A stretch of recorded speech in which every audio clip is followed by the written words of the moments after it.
ಎಲ್ಲರೂ ಎದ್ದು ನಿಂತ್ಕೊಂಡು ನಮಸ್ಕಾರ ಸಾರ್ ಅಂತ ಹೇಳಬೇಕಾ? ನನಗೆ ತುಂಬ ಶ್ರೀಮಂತ ಆಗಬೇಕಾ? ಯಾವಾಗಲೂ BMW ಕಾರಲ್ಲೇ ಓಡಾಡಬೇಕಾ? ವಿಮಾನದಲ್ಲೇ ಓಡಾಡಬೇಕಾ? ಸದಾ ದೇಶ ವಿದೇಶಗಳನ್ನೇ ಸುತ್ತಾ ಇರಬೇಕಾ?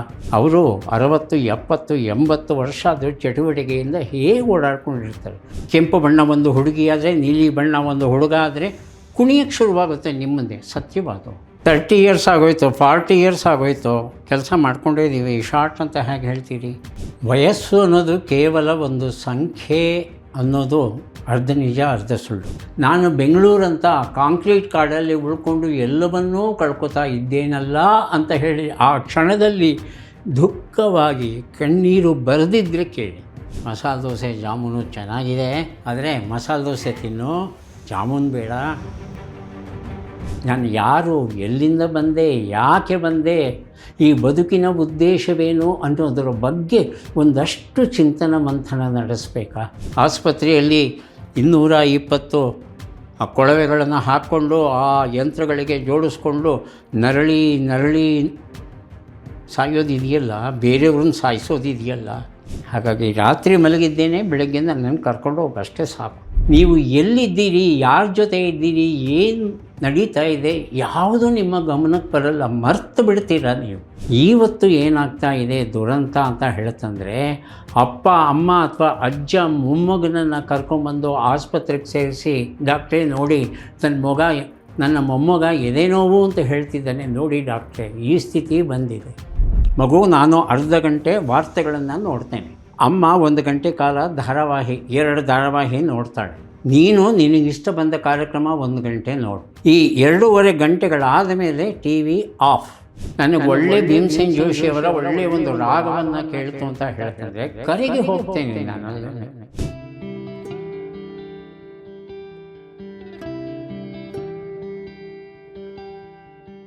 ವಿಜಯ ಕರ್ನಾಟಕ ವೀಕ್ಷಕರಿಗೆ ನಮಸ್ತೆ, ನಾನು ರಕ್ಷಾ ಕೋಟ್ಯಾನ್. ಸೊ ಇವತ್ತು ನಮ್ಮ ಜೊತೆ ಇದ್ದಾರೆ ಥಟ್ ಅಂತ ಹೇಳಿ ಕಾರ್ಯಕ್ರಮದ ಮುಖಾಂತರ ಇಡೀ ಕರ್ನಾಟಕದ ಜನತೆಯ ಮನಸ್ಸನ್ನು ಕದ್ದಿರುವಂಥ ಒಬ್ಬರು ವಿಶೇಷವಾಗಿರುವಂಥ ವೈದ್ಯರು ಅಂತಲೇ ಹೇಳ್ಬೋದು.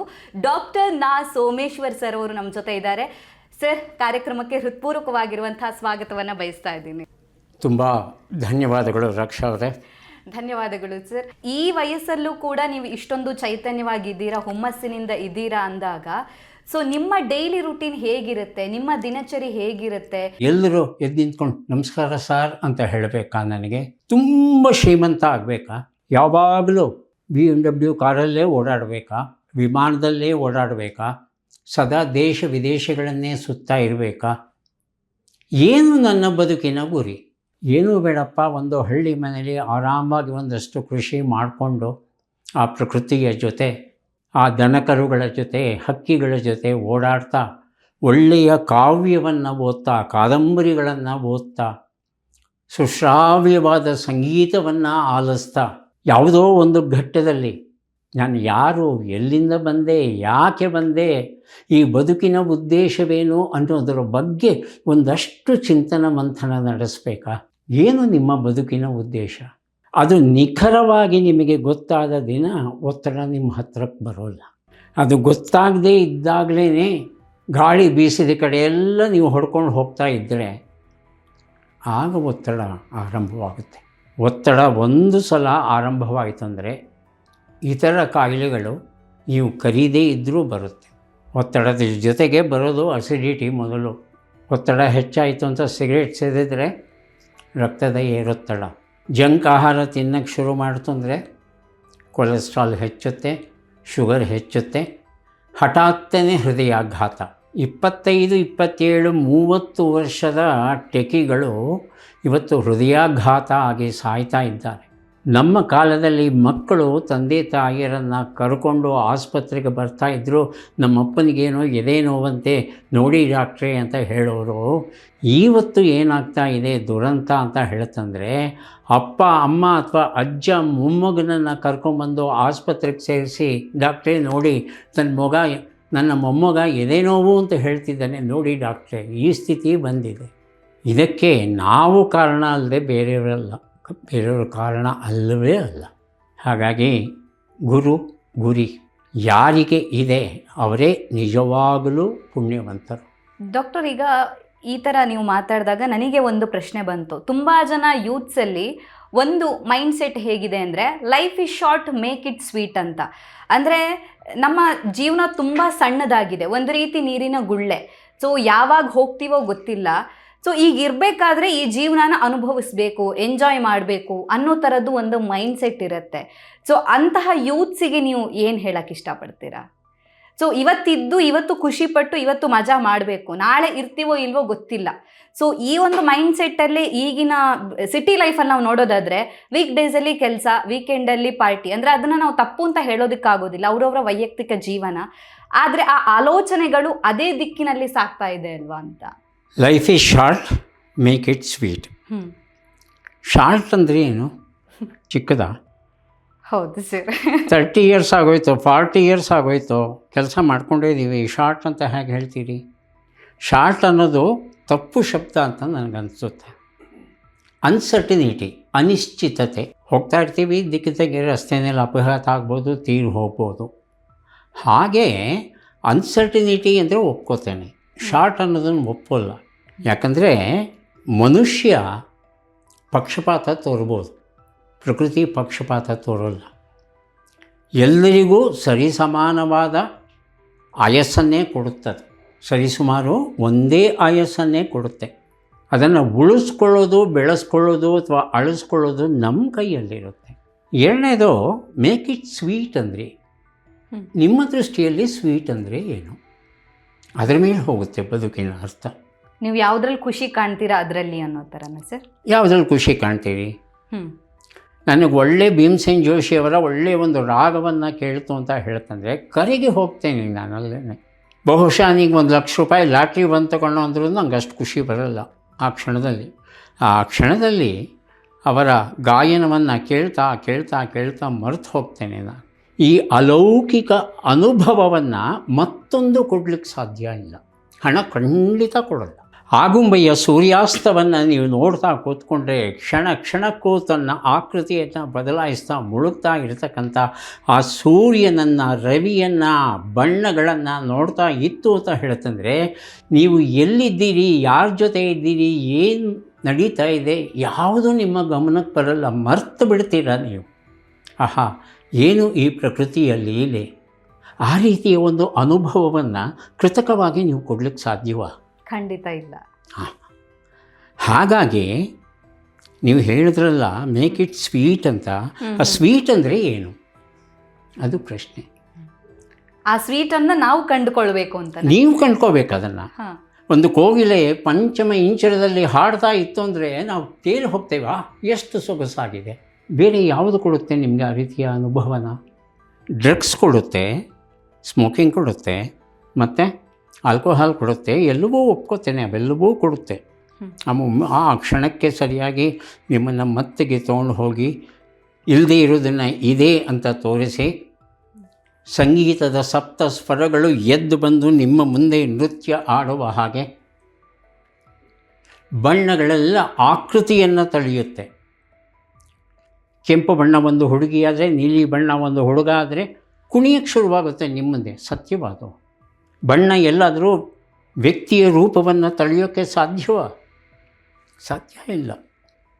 ಆ ಕ್ಷಣಿಕ ಘಟನೆಗಳನ್ನು ಸಾರ್ವಕಾಲಿಕ ಸತ್ಯ ಅಂತ ಭಾವಿಸಿ ನಾನು ಅಲ್ಲೇ ಇರ್ತೇನೆ ಅಂದರೆ ಅಲ್ಲೇ ಇರಲಿಕ್ಕೆ ಸಾಧ್ಯ ಇಲ್ಲ. ಆ ಔಷಧದ ಪ್ರಮಾಣ ಕಡಿಮೆ ಆಗ್ತಾ ಇದ್ದಾಗೇ ವಾಪಸ್ ನೀವು ಹಳ್ಳಕ್ಕೆ ಬಂದುಬಿಡ್ತೀರಿ, ಬುಡಕ್ಕೆ. ಎರಡನೇ ಸಲ ಏನು ಮಾಡ್ತೀರಿ? ಹೆಚ್ಚಿನ ಅನುಭವ ಬೇಕಾದರೆ ಮತ್ತಷ್ಟು ಹೆಚ್ಚು ಔಷಧಿ, ಅದಕ್ಕೆ ದಾಸರಾಗಿ ಹೋಗ್ತೀರಿ. ಅದಿಲ್ಲದೆ ಬದುಕಲಿಕ್ಕೆ ಸಾಧ್ಯ ಇಲ್ಲ, ಅಂತಹ ದುಸ್ಥಿತಿ ಬರುತ್ತೆ. ಹಾಗಾಗಿ ನಿಮ್ಮ ದೃಷ್ಟಿಯಲ್ಲಿ ಸ್ವೀಟ್ ಅಂದರೆ ಏನು? ಸೊ ಅದನ್ನು ನಾವು ಕಂಡುಕೊಳ್ಬೇಕು, ನೀವು ಕಂಡ್ಕೋಬೇಕು. ಭರತನಾಟ್ಯವನ್ನು ಮಾಡ್ತಾ ಇರೋ ಆ ಕಲಾವಿದೆಯನ್ನು ನೋಡಿ, ಎಲ್ಲವನ್ನು ಮರೆತು ತನ್ನನ್ನು ಸಂಪೂರ್ಣವಾಗಿ ಶಿವನಿಗೆ ಅರ್ಪಿಸ್ಕೊಂಡಿರ್ತಾಳೆ. ಆ ಸಮರ್ಪಣಾ ಮನೋಭಾವ, ಅದು ಕೊಡುವಂಥ ತೃಪ್ತಿ ಏನಿದೆ, ಇನ್ನು ಯಾವುದರಲ್ಲೂ ಆಕೆಗೆ ಸಿಗೋಲ್ಲ. ಹಾಗೆಯೇ ಒಬ್ಬ ಗಾಯಕನಿಗೆ, ಹಾಗೆಯೇ ಒಬ್ಬ ಕೇಳುಗನಿಗೆ, ಹಾಗೆಯೇ ಒಬ್ಬ ಚಿತ್ರಕಾರನಿಗೆ, ಹಾಗೆಯೇ ಒಬ್ಬ ಪ್ರಾಕೃತಿಕ ವೀಕ್ಷಕನಿಗೆ, ಹಾಗೆಯೇ ಒಬ್ಬ ಚಾರಣಿಗನಿಗೆ ನೀವು ಕಾಡಲ್ಲಿ ನಡ್ಕೊಂಡು ಹೋಗಿದ್ದರೆ ನಿಮಗೆ ಅದರ ಅನುಭವ ಆಗಿರುತ್ತೆ. ಕಾಡಲ್ಲಿ ಮಧ್ಯ ದಟ್ಟ ಕಾಡಲ್ಲಿ ನಿಂತ್ಕೊಂಡು ಸುಮ್ಮನೆ ಒಂದು 5 ನಿಮಿಷ ಅಲ್ಲಾಡದ ಹಾಗೆ ಉಸಿರನ್ನು ಬಿಗಿ ಹಿಡ್ಕೊಂಡು ಒಂದು ಕಡೆ ಕೂತುಬಿಡಿ. ಏನೆಲ್ಲ ಘಟನೆಗಳು ನಿಮ್ಮ ಸುತ್ತಮುತ್ತಲು ನಡೆಯುತ್ತೆ ಅವನ್ನೆಲ್ಲ ನೋಡಿದಾಗ ಪ್ರತಿದಿನ ಪ್ರತಿಕ್ಷಣ ಇಂತಹವೆಲ್ಲ ನಡೀತಾ ಇದೆ ಈ ಕಾಡಲ್ಲಿ. ನಾನು ಬೆಂಗಳೂರಂಥ ಕಾಂಕ್ರೀಟ್ ಕಾಡಲ್ಲಿ ಉಳ್ಕೊಂಡು ಎಲ್ಲವನ್ನೂ ಕಳ್ಕೊತಾ ಇದ್ದೇನಲ್ಲ ಅಂತ ಹೇಳಿ ಆ ಕ್ಷಣದಲ್ಲಿ ದುಃಖವಾಗಿ ಕಣ್ಣೀರು ಬರೆದಿದ್ದರೆ ಕೇಳಿ. ಒಂದೊಂದು ಕೀಟ, ಒಂದೊಂದು ಚಿಟ್ಟೆ, ಒಂದೊಂದು ಹಕ್ಕಿ, ಆ ಎಲೆಗಳ ಬೇರೆ ಬೇರೆ ಬಣ್ಣಗಳು, ನಾನಾ ರೀತಿಯ ಇರುವೆಗಳು, ಎಲ್ಲವೂ ಏನೇನು ವ್ಯಾಪಾರಗಳು ನಡೀತಾ ಇರ್ತವೆ ಗೊತ್ತಾ ನಿಮ್ಮ ಸುತ್ತಲೂ.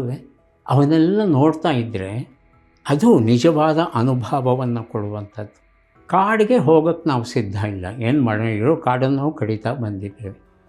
ಹಾಗಾಗಿ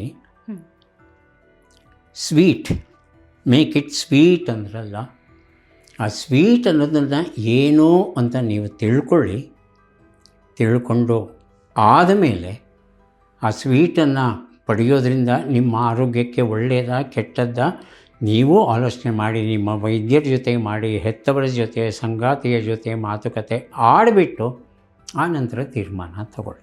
ಸೊ ಡಾಕ್ಟರ್, ಹಾಗಿದ್ರೆ ಈಗ ಸೋಷಿಯಲ್ ಕನೆಕ್ಷನ್ನಿಂದಾಗಿ ಅದು ನಮ್ಮ ಆರೋಗ್ಯದ ಮೇಲೆ ಹೆಚ್ಚು ಪರಿಣಾಮವನ್ನು ಬೀರುತ್ತಾ ಅಂತ ನೀವು ಹೇಳಿದ್ರಿ, ಕಾಂಕ್ರೀಟ್ ಕಾಡು ಅಂತ. ಈಗಿನ ಸಿಟಿ ಲೈಫಲ್ಲಿ ನಮಗೆ ಮೊಬೈಲ್, ಲ್ಯಾಪ್ಟಾಪ್ ಇದನ್ನು ಬಿಟ್ಟರೆ ಮನುಷ್ಯರ ಜೊತೆ ಮಾತಾಡೋದಕ್ಕೆ ಅಷ್ಟೊಂದು ಸಮಯ ಇಲ್ಲ ಅನ್ನೋ ರೀತಿ ಆಗುತ್ತೆ. ಅಂದರೆ ಸಮಯ ಇರುತ್ತೆ, ಆದರೆ ಅದು ನಮಗೆ ಗೋಚರಿಸೋದಿಲ್ಲ. ಸೊ ನಾವು ಇನ್ನೊಬ್ಬರ ಜೊತೆ ಮಾತಾಡೋದು, ಇಂಟ್ರ್ಯಾಕ್ಷನ್ ಮಾಡೋ ಅಂಥದ್ದು, ಆ ಒಂದು ಲೈವ್ಲಿ ಟೈಮನ್ನು ಸ್ಪೆಂಡ್ ಮಾಡೋದು ನಮ್ಮ ಆರೋಗ್ಯದ ಮೇಲೆ ಎಷ್ಟು ಉತ್ತಮ ಪರಿಣಾಮವನ್ನು ಬೀರುತ್ತೆ? ಖಂಡಿತ ಪರಿಣಾಮ ಬೀರುತ್ತೆ, ಇದರಲ್ಲಿ ಅನುಮಾನವೇ ಇಲ್ಲ. ಈ ಒಂದು ಪ್ರಶ್ನೆ ಮನುಷ್ಯ ಮೊದಲ ಬಾರಿಗೆ ಚಾಕುವನ್ನು ರೂಪಿಸಿದ್ನಲ್ಲ, ಆವಾಗ ಪ್ರಶ್ನೆ ಬಂತು. ಆ ಚಾಕುವಿನಿಂದ ಹಣ್ಣನ್ನು ಕತ್ತರಿಸ್ದ, ಒಬ್ಬನನ್ನ ಕೊಲೆನೂ ಮಾಡ್ದ. ಹಾಗಾಗಿ ಮೊಬೈಲ್ ಆಗಲಿ, ಇಂಟರ್ನೆಟ್ ಆಗಲಿ, ಲ್ಯಾಪ್ಟಾಪ್ ಆಗಲಿ, ಯಾವುದೇ ವಿದ್ಯುನ್ಮಾನ ಸಾಧನ ಆಗಲಿ ಕಂಡು ಹಿಡಿದಿರೋದು ಹಿತಮಿತವಾಗಿ ಬಳಸೋದನ್ನು ಕಲಿತ್ಕೊಳ್ಳೋದಕ್ಕೆ. ನಾವು ಕಲಿತಾ ಇಲ್ಲ. ಮುಖ್ಯವಾಗಿ ಮಕ್ಕಳಿಗೆ ಈ ವಿದ್ಯುನ್ಮಾನ ಸಾಧನಗಳನ್ನು ಹೇಗೆ ಹಿತಮಿತ ಪ್ರಮಾಣದಲ್ಲಿ ಬಳಸಬೇಕು ಅನ್ನೋದನ್ನು ಹೇಳ್ಕೊಡ್ತಾ ಇಲ್ಲ. ಹೇಳ್ಕೊಡೋದಕ್ಕಿಂತ ಮುಖ್ಯವಾಗಿ ನಾವು ಮಾದರಿಯಾಗಿ ಮನೆಯಲ್ಲಿ ಮಾಡಿ ತೋರಿಸ್ಬೇಕಾಗುತ್ತೆ. ಅಮ್ಮ ಅದವಳು ಧಾರಾವಾಹಿಗಳನ್ನು ನೋಡ್ತಾ ಕೂತಿದೆ, ಓದ್ಕೊಳ್ಳೋ ನೀನು ಅಂತ ಮಕ್ಕಳಿಗೆ ಹೇಳಿದ್ರೆ ಆ ಮಗ ಕೇಳ್ತಾನೆ ಪ್ರಶ್ನೆ, ಇವರು ಮಾತ್ರ ಧಾರಾವಾಹಿ ನೋಡಬಾರ್ದು, ನಾನು ಟಿ ವಿ ನೋಡಿದ್ರೆ ಏನು ತಪ್ಪು? ಏನು ಉತ್ತರ ಕೊಡ್ತೀರ? ಈ ಒಂದು ಪ್ರಶ್ನೆ ನನ್ನಲ್ಲೂ ಕೂಡ ಬಂದಿತ್ತು. ಸೊ ಈಗಿನ ಕಾಲದಲ್ಲಿ ಹೇಗಂದರೆ ಸರ್, ಈಗ ಪೇರೆಂಟ್ಸೇ ಜಾಸ್ತಿ ಫೋನ್ ಯೂಸ್ ಮಾಡ್ತಾರೆ, ಅಂಥದ್ರಲ್ಲಿ ಮಕ್ಳಿಗೆ ಯೂಸ್ ಮಾಡಬೇಡಿ ಅಂತ ಹೇಳ್ತಾರೆ. ಸೊ ಮಕ್ಕಳು ಅದನ್ನು ಹೇಗೆ ಸ್ವೀಕರಿಸಬೇಕಾಗತ್ತೆ? ಪ್ರಾಕ್ಟಿಕಲಿ ನೋಡಿದಾಗ ಪೇರೆಂಟ್ಸ್ ಮಾಡ್ತಿರೋದೇ ತಪ್ಪು ಅಂತ ಅನಿಸುತ್ತೆ. ಖಂಡಿತ, ಅದಕ್ಕೆ ನಾನು ಹೇಳಿದ್ದು, ಮಕ್ಕಳು ಕಲಿಯೋದೇ ಅನುಕರಣೆಯ ಮೂಲಕ, by imitating their parents and their siblings. Yes true sir. ಹಾಗಾಗಿ ಮನೆಯಲ್ಲಿ ಒಂದು ಒಪ್ಪಂದ ಮಾಡ್ಕೊಳ್ಳಿ ಮಗು ಜೊತೆ. ಮಗು, ನಾನು ಅರ್ಧ ಗಂಟೆ ವಾರ್ತೆಗಳನ್ನು ನೋಡ್ತೇನೆ, ಅಮ್ಮ 1 ಗಂಟೆ ಕಾಲ ಧಾರಾವಾಹಿ, 2 ಧಾರಾವಾಹಿ ನೋಡ್ತಾಳೆ, ನೀನು ನಿನಗಿಷ್ಟ ಬಂದ ಕಾರ್ಯಕ್ರಮ 1 ಗಂಟೆ ನೋಡು. ಈ 2.5 ಗಂಟೆಗಳಾದ ಮೇಲೆ ಟಿ ವಿ ಆಫ್, ಯಾರೂ ನೋಡೋ ಹಾಗಿಲ್ಲ. ಈ ಒಂದು ಒಪ್ಪಂದ ಮಾಡಿಕೊಂಡ್ರೆ ಯಾಕಂದ್ರೆ ಅಪ್ಪ ಅಮ್ಮ ನೋಡ್ತಾ ಇಲ್ಲ ಗಲಾಟೆ ಮಾಡೋದಕ್ಕೆ. ಹಾಗೆಯೇ ಮೊಬೈಲ್ಗೂ ಒಂದು ನಿಯಮ ತಂದ್ಕೋಬೇಕು. ಮಕ್ಕಳು ಓದೋ ಸಮಯ ಇರುತ್ತಲ್ಲ, 7 ರಿಂದ 9 ಅಂತಿರಲ್ಲ, ಮನೆಯಲ್ಲಿ ಎಲ್ಲರೂ ಹೇಳಬೇಕು ಮೊಬೈಲ್ ಸ್ವಿಚ್ ಆಫ್ ಮಾಡಬೇಕು, ತಂದು ಒಂದು ಕರಂಡಕ ಇಟ್ಟು ಅದರಲ್ಲಿ ಮೊಬೈಲ್ಗಳು ಹಾಕಿಬಿಡ್ಬೇಕು. ನಾನು ರೀಲ್ಸು ನೋಡೋಲ್ಲ, ಇಂಪಾರ್ಟೆಂಟ್ ಕಾಲ್ ಬಂದರೂ ತೊಗೊಳ್ಳಲ್ಲ, ಏನಿಲ್ಲ. ಯಾಕಂದರೆ ಇದು ನೀನು ಓದೋ ಸಮಯ. ಆ ಶಿಸ್ತನ್ನು ಮಾಡಿ. ಮಗು ಯಾಕೆ ಕದ್ದು ಮುಚ್ಚು ಮೊಬೈಲನ್ನು ನೋಡುತ್ತೆ? ಅಪ್ಪ ಆಫೀಸಲ್ಲಿ ಕೆಲಸ ಮಾಡ್ತಾ ಇರ್ತಾನೆ, ಮುಖ್ಯವಾದ ಕರೆಗಳು ಬರ್ತಾ ಇರುತ್ತೆ, ಅಥವಾ ಅಪ್ಪ ಡಾಕ್ಟ್ರೇ ಆಗಿದ್ದಾನೆ, ಮುಖ್ಯವಾದ ಕರೆಗಳು ಬರ್ತಾ ಇರುತ್ತೆ.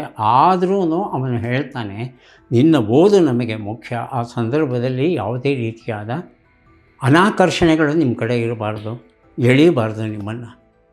ಹೀಗೆ ಅವರು ತ್ಯಾಗವನ್ನು ಮಾಡ್ತಾ ಇದ್ದಾರೆ ಅನ್ನೋದು ಗೊತ್ತಾಗಬೇಕು. ಬಾಯಿ ಬಿಟ್ಟು ಹೇಳಬಾರ್ದು ಇವನ್ನೆಲ್ಲ, ಮಗು ಗೊತ್ತಾಗಬೇಕು. ಮಗುವಿಗೆ ಹೇಳಿ ಸ್ವಾತಂತ್ರ್ಯ ಕೊಡಿ. ಹೌದು ನೋಡಪ್ಪ, ರೀಲ್ಸ್ ನೋಡಬೇಕು ಅಂತ ಆಸೆ ಇದ್ದರೆ ನೋಡು, ಬೆಳಿಗ್ಗೆ ಅರ್ಧ ಗಂಟೆ, ಸಂಜೆ ಅರ್ಧ ಗಂಟೆ. ಅದಕ್ಕಿಂತ ಹೆಚ್ಚು ನೋಡಿದ್ರೆ ನಿನಗೆ ನೀನೇ ಮೋಸ ಮಾಡ್ಕೊಂಡು ಹಾಗೆ. ಅಪ್ಪ ಅಮ್ಮಂದಿರಿಗೆ ಸುಳ್ಳು ಹೇಳೋದು ಭಾಳ ಸುಲಭ, ಅದೇ ನಿನಗೆ ನೀನೇ ಸುಳ್ಳು ಹೇಳ್ಕೊತೀಯ.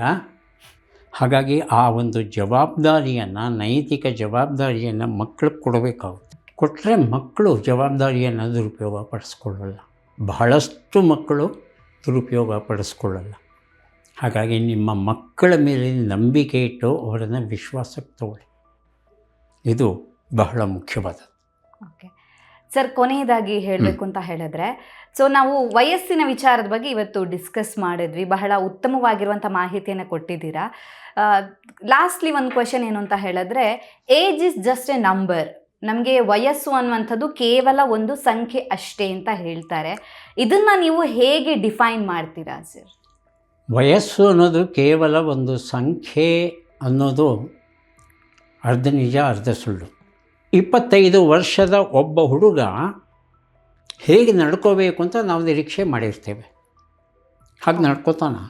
ಅದು ಕ್ರೀಡೆಗಳಲ್ಲಿ ಇರಬೇಕು, ಅವನು ಓದಲು ಮುಂದಿರಬೇಕು, ಅಪ್ಪ ಅಮ್ಮಂದ್ರಿಗೆ ಸಹಾಯ ಮಾಡಬೇಕು, ಅದು ಮಾಡಬೇಕು ಅನ್ನೋಕೆ ಏನೇನೋ ನಿರೀಕ್ಷೆ ಮಾಡ್ತಾ ಆ ವಯಸ್ಸು ನಾವು ಹೇಗೆ ಹೇಳ್ತೀವಿ ನಮ್ಮ ಭಾಷೆಯಲ್ಲಿ ಅಂದರೆ, ಕಲ್ಲನ್ನು ಪುಡಿಗುಟ್ಟಿ ನೀರನ್ನು ತೆಗೆಯುವಂಥ ವಯಸ್ಸು ಅದು. ಕಲ್ಲಿನ ಒಳಗೆ ಎಲ್ಲೋ ವಾಟರ್ ಮಾಲಿಕ್ಯೂಲ್ಸ್ ಇದ್ದರೆ ಅದನ್ನು ಹಿಂಡಿ ತೆಗೆಯಬಲ್ಲಷ್ಟು ಶಕ್ತಿ ಇರುವಂಥ ವಯಸ್ಸು ನಿನ್ನದು. ಇಷ್ಟೆಲ್ಲ ನಿರೀಕ್ಷೆ ಮಾಡ್ತೇವೆ, ಆದರೆ ನಮ್ಮ ಹುಡುಗರನ್ನ ನೋಡಿ. ಹಾಗಾಗಿ ವಯಸ್ಸು ಸರಿ, ಆ ವಯಸ್ಸಿಗೆ ಸರಿಯಾಗಿ ಅವನು ನಡ್ಕೋತಾ ಇದ್ದಾನೆ ಅಂದರೆ ಇಲ್ಲ. ಅದೇ ಇನ್ನು ಕೆಲವರು ಈ ವಯಸ್ಸು ಆಗ್ತಾ ಇದ್ದ ಹಾಗೆ ದೇಹಕ್ಕೆ ವ್ಯಾಯಾಮ ಕೊಡಬೇಕು ಎಲ್ಲ ನಾವು ಹೇಳ್ತೇವೆ, ಎಲ್ರಿಗೂ ಗೊತ್ತಿರುವಂಥ ವಿಚಾರ. ಆದರೆ ಮಿದುಳಿಗೂ ಮನಸ್ಸಿಗೂ ವ್ಯಾಯಾಮ ಕೊಡಬೇಕು ಅಂತ ತುಂಬ ಜನಕ್ಕೆ ಗೊತ್ತಿಲ್ಲ. ಹಾಗಾಗಿ 35 ವರ್ಷ ಆಗ್ತಾ ಇದ್ದ ಹಾಗೇ ಮಿದುಳಿಗೆ ವ್ಯಾಯಾಮ ಕೊಡೋಕ್ಕೆ ಶುರು ಮಾಡಬೇಕು. ಒಂದು ಸತ್ಯ ತಿಳ್ಕೋಬೇಕು ದೇಹದ ಆರೋಗ್ಯದ ಬಗ್ಗೆ.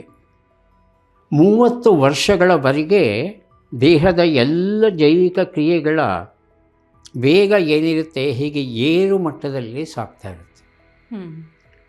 ಏರು ಮಟ್ಟದಲ್ಲಿ ಸಾಗಿ 30 ವರ್ಷಕ್ಕೆ ಬಂದು 35 ವರ್ಷಗಳವರೆಗೆ ಒಂದು ಸಮತಳವನ್ನು ಪ್ಲೇಟು ತಲುಪುತ್ತೆ. 35 ಆಗ್ತಾ ಇದ್ದ ಹಾಗೆ ನಿಧಾನವಾಗಿ ಇಳಿತಾ ಹೋಗುತ್ತದೆ. ಇದು ದೇಹ ನಡೆಯುವಂಥ ಕ್ರಿಯೆ. ಈ 35ರ ಹತ್ತಿರಕ್ಕೆ ಬಂದಾಗ ನಾವೇನು ಮಾಡಬೇಕು, ಅದು ಎಷ್ಟು ಬೇಗ ಇಳಿಯುತ್ತೆ ಅನ್ನೋದು ಬಹಳ ಮುಖ್ಯ ಆಗುತ್ತೆ.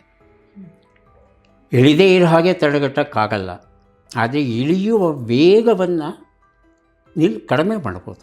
ಹೇಗೆ? ಒಂದು ಹೊಸ ಭಾಷೆ ಕಲಿಯೋಕ್ಕೆ ಶುರು ಮಾಡಿ. ಅದುವರೆಗೂ ಕಲ್ತಿರದೇ ಇರತಕ್ಕಂಥ ಚಿತ್ರಕಲೆ ಗೊತ್ತಿಲ್ಲ ನಿಮಗೆ. ಮಕ್ಕಳು ನಗ್ತಾರೆ, ಮಕ್ಕಳಿಗಿಂತ ಕೆಟ್ಟದಾಗ ಚಿತ್ರ ಬರಿತೀರಿ, ಚಿಂತೆ ಇಲ್ಲ, ಬರೀಬೇಕು. ಅಂದರೆ ನಿಮ್ಮ ಮಿದುಳಿಗೆ ಸವಾಲು ಹಾಕ್ತಾಯಿದ್ದೀರಿ, ಬರೀ ಯಾಕಾಗಲ್ಲ. ಚಿತ್ರಕಲೆಗೆ ಸಂಬಂಧಪಟ್ಟಂಥ ಬೇಕಷ್ಟು ಪುಸ್ತಕಗಳು ಸಿಗುತ್ತವೆ. ಒಂದು ಸಲ ಓದು, ಅರ್ಥ ಮಾಡ್ಕೊ, ಮೂಲಭೂತ ವಿಚಾರಗಳನ್ನು ತಿಳ್ಕೊ, ಬರೆಯೋಕ್ಕೆ ಶುರು ಮಾಡಿ.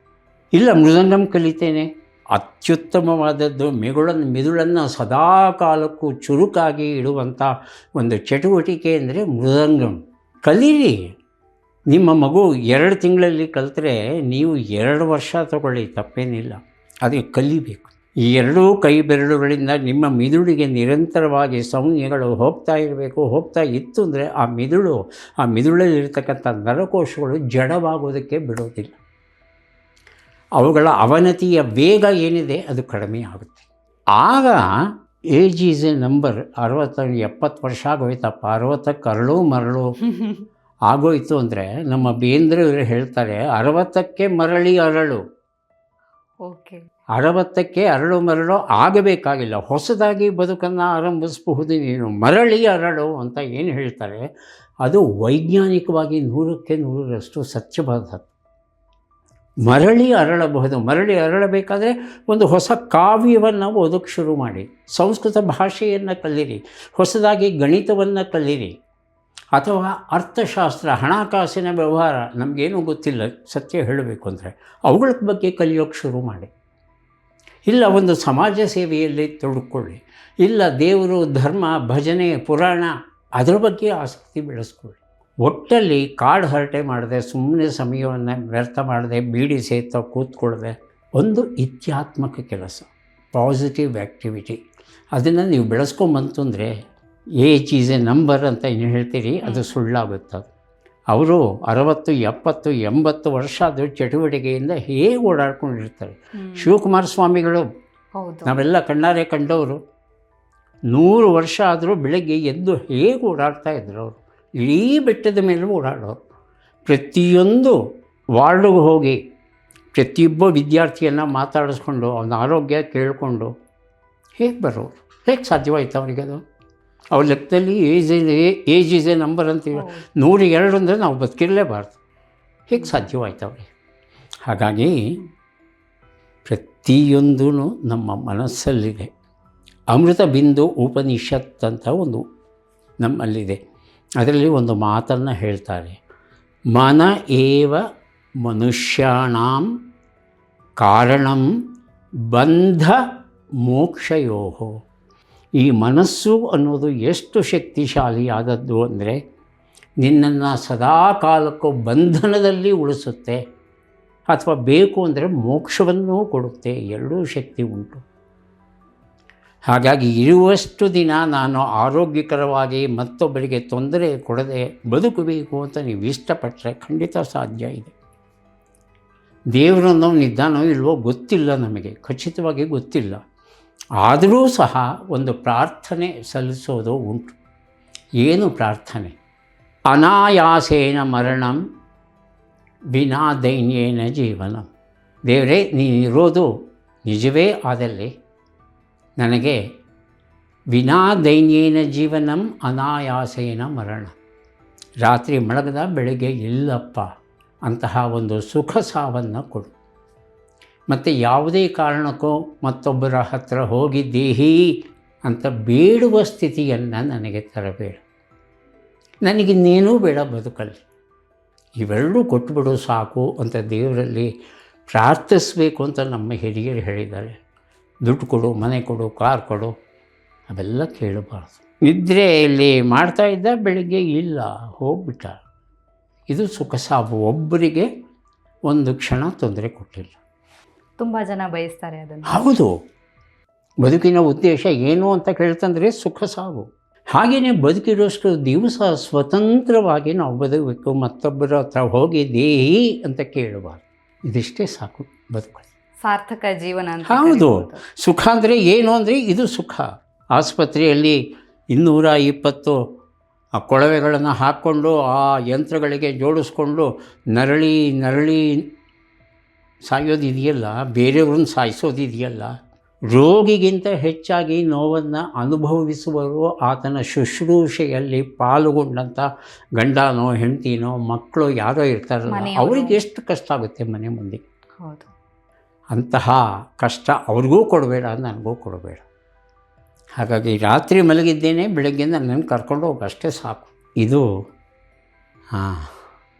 ಏಜ್ ಈಸ್ ಎ ನಂಬರ್ ಅಂತ ಹೇಳಿದ್ರಲ್ಲ, ಅದನ್ನು ಅರ್ಥೈಸುವ ಸಾಮರ್ಥ್ಯ ನಮ್ಮ ಕೈಯಲ್ಲೇ ಇದೆ, ಬೇರೆಯವ್ರ ಕೈಯಲ್ಲೇ ಇಲ್ಲ. Thank you so much. ನಮ್ಮ ಇವತ್ತಿನ ಈ ಒಂದು ಕಾರ್ಯಕ್ರಮದಲ್ಲಿ ಬಂದು ಯಾವ ರೀತಿಯಾಗಿ ಈಗಿನ ಯುವಜನತೆ ಎಡವ್ತಾ ಇದೆ, ಸೊ ಹಿರಿಯರಿಂದ ನಾವೇನು ಕಲಿಬೇಕು, ಸೊ ಜೀವನವನ್ನು ಯಾವ ರೀತಿಯಾಗಿ ಕಾಣಬೇಕು, ನಮ್ಮ ಬದುಕಿನ ಖುಷಿಯನ್ನು ನಾವು ಹೇಗೆ ಕಂಡುಕೊಳ್ಬೇಕು, ಆಯ್ಕೆ ಇದೆ ನಮ್ಮ ಕೈಯಲ್ಲಿ ಅನ್ನೋದನ್ನು ನಮ್ಮ ವೀಕ್ಷಕರಿಗೆ ತುಂಬ ಸರಳವಾಗಿ ತಿಳಿಸ್ಕೊಟ್ಟಿದ್ದೀರಾ. ತುಂಬ ಹೃದಯದ ಧನ್ಯವಾದಗಳು ಸರ್, ನಮ್ಮ ಕಾರ್ಯಕ್ರಮದಲ್ಲಿ ಭಾಗವಹಿಸಿದ್ದಕ್ಕೆ. ಹಾಗೇನೆ ಈ ಒಂದು ವಿಚಾರದ ಬಗ್ಗೆ, ಸೊ ನಾವು ಆರೋಗ್ಯ ಅಂತ ಬಂದಾಗ ಬೇರೆ ಬೇರೆ ವಿಚಾರಗಳ ಬಗ್ಗೆ ಚರ್ಚೆ ಮಾಡ್ತೀವಿ. ದಿನ ಬೆಳಗಾದರೆ BP, ಶುಗರ್ ಅಥವಾ ಈಗಿನ ಕ್ಯಾನ್ಸರ್ ಅಂತ ನಾವೇನು ಕರಿತೀವಿ, ಡೈಲಿ ಲೈಫಲ್ಲಿ ಇದ್ದೇ ಇರುತ್ತೆ. ಆದರೆ ಅದರಿಂದ ಹೊರಗಡೆಯೂ ಕೂಡ ನಮ್ಮ ಬದುಕನ್ನು, ನಮ್ಮ ಆರೋಗ್ಯವನ್ನು ಯಾವ ರೀತಿಯಾಗಿ ನೋಡ್ಕೋಬೇಕು, ಮಾನಸಿಕವಾಗಿ ಹಾಗೆಯೇ ಶಾರೀರಿಕವಾಗಿ ನಮ್ಮ ಆರೋಗ್ಯ ಅಂದರೆ ಏನು, ಖುಷಿಯನ್ನು ಹೇಗೆ ಕಾಣಬೇಕು ಅನ್ನೋದನ್ನು ತಿಳಿಸ್ಕೊಟ್ಟಿದ್ದೀರಾ. ತುಂಬ ಹೃದಯದ ಧನ್ಯವಾದಗಳು ಸರ್. ಧನ್ಯವಾದಗಳು, ನಮಸ್ಕಾರ. ಥ್ಯಾಂಕ್ ಯು, ಮತ್ತೆ ಭೇಟಿಯಾಗೋಣ. Thank you sir.